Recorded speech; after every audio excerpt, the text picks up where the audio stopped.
दोस्तों एक बार फिर से मैं वापस लौट आया हूँ। सारी व्यवस्थाएं कंप्लीट हो चुकी हैं। अब मैं आपसे सिर्फ यही कहने आया हूँ कि अब आपकी कोई क्लास रुकेगी नहीं, अब कंटिन्यू क्लासेस चलेंगी।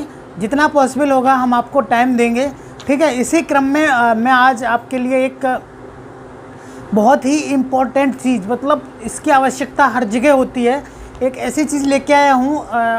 आप समझ गए होंगे मैं किसकी बात कर रहा हूँ। हाँ जी, मैं 3R की बात कर रहा हूँ, जो कि पर्यावरण संरक्षण के लिए बहुत ज़्यादा आवश्यक होती है और अधिकतर कंपटीशन एग्ज़ाम में पूछी भी जाती है, चाहे वो किसी भी टाइप का गवर्नमेंट एग्ज़ाम हो या किसी भी टाइप का प्राइवेट जॉब का भी एग्ज़ाम हो, इंटरव्यू में भी पूछी जाती है। तो चलिए, मैं आज का मेरा टॉपिक है 3R। इस टॉपिक को मैं कंटिन्यू करता हूँ। तो मैं आप सब लोगों को बता दूँ, जो लोग अभी मेरे नए आए हैं मेरे इस चैनल पे, तो प्लीज़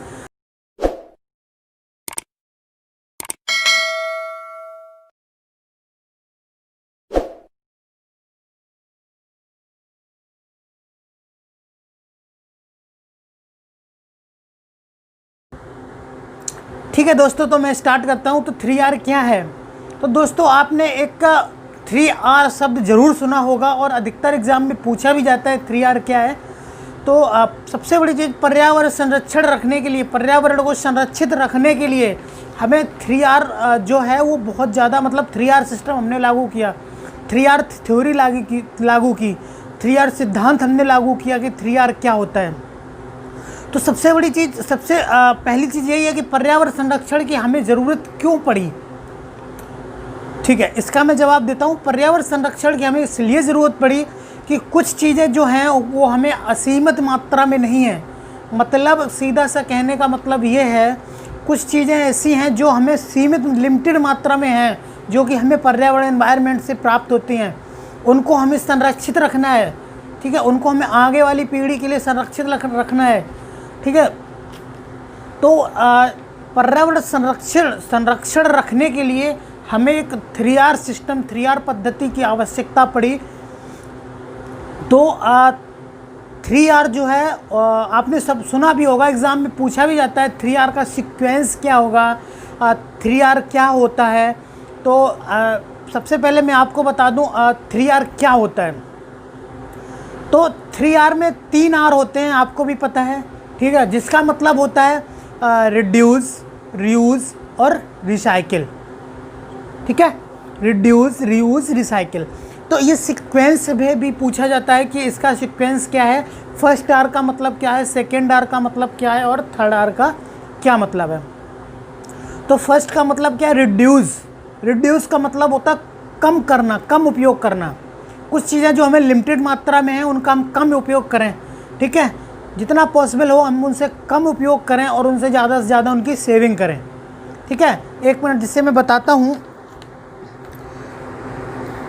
जैसे बिजली का उपकरण हुआ है, बिजली के उपकरण क्या होते हैं, हम लोग कभी देखा होगा, जैसे कि घर पे भी हैं, मतलब तो बिजली, पंखा चल रहा है, कूलर चल रहा है, लाइट जल रही है और हम लोग बाहर निकल जाते हैं।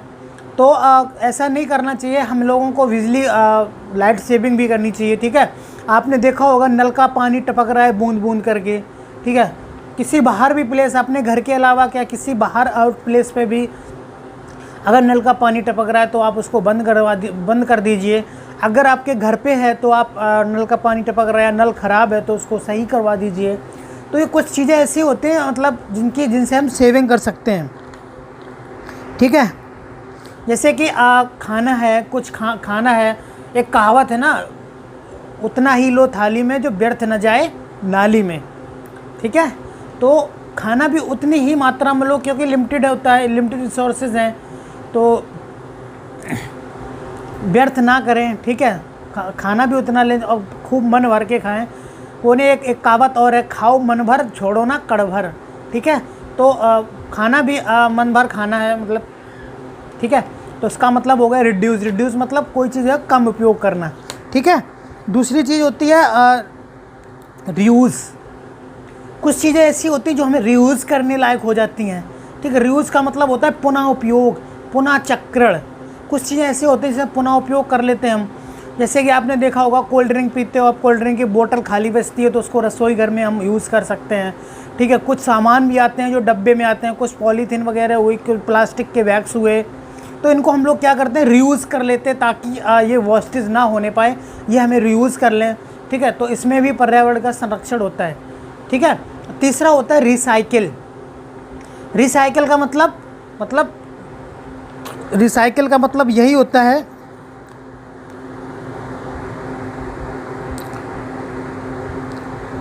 पुनः चक्रण। रिसाइकल का मतलब होता है पुनः चक्रण। ठीक है। तो पुनः चक्रण में क्या होता है, जैसे कि आपने देखा होगा कबाड़ी वाला आता है घर पे, तो आपको प्लास्टिक के सामान है या लोहे के सामान है, कागज़ है, रद्दी है, तो आप बेच देते हो, तो वो क्या करते हैं सारा अलग अलग निकाल देते हैं। चाहे वो कागज़ का हो, कागज़ निकाल देते हैं, रद्दी और मतलब लोहे वाला है, लोहे की तरह लोहे वाला अलग निकाल देते हैं। ठीक है। प्लास्टिक वाला प्लास्टिक निकाल लेते हैं। तो इसमें क्या होता है, वो लोग रिसाइकिल करके दोबारा से नए प्रोडक्ट बना लेते हैं। तो ये जो 3R है आपको अच्छी तरीके से समझ में आ गया होगा, इसका सीक्वेंस भी पता है आपको, रिड्यूस, रीयूज और रिसाइकिल। तो 3R से एक क्वेश्चन ज़रूर पूछा जाता है, आप हमेशा ध्यान रखिए। तो अब आपको अच्छी तरीके से 3R समझ में आ गया होगा।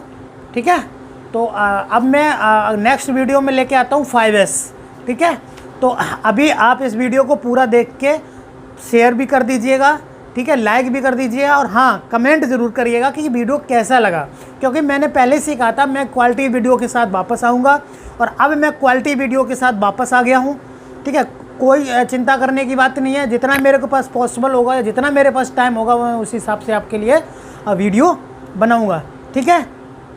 तो ठीक है दोस्तों, फिर मिलते हैं कल। ठीक है। तब तक के लिए बाय बाय।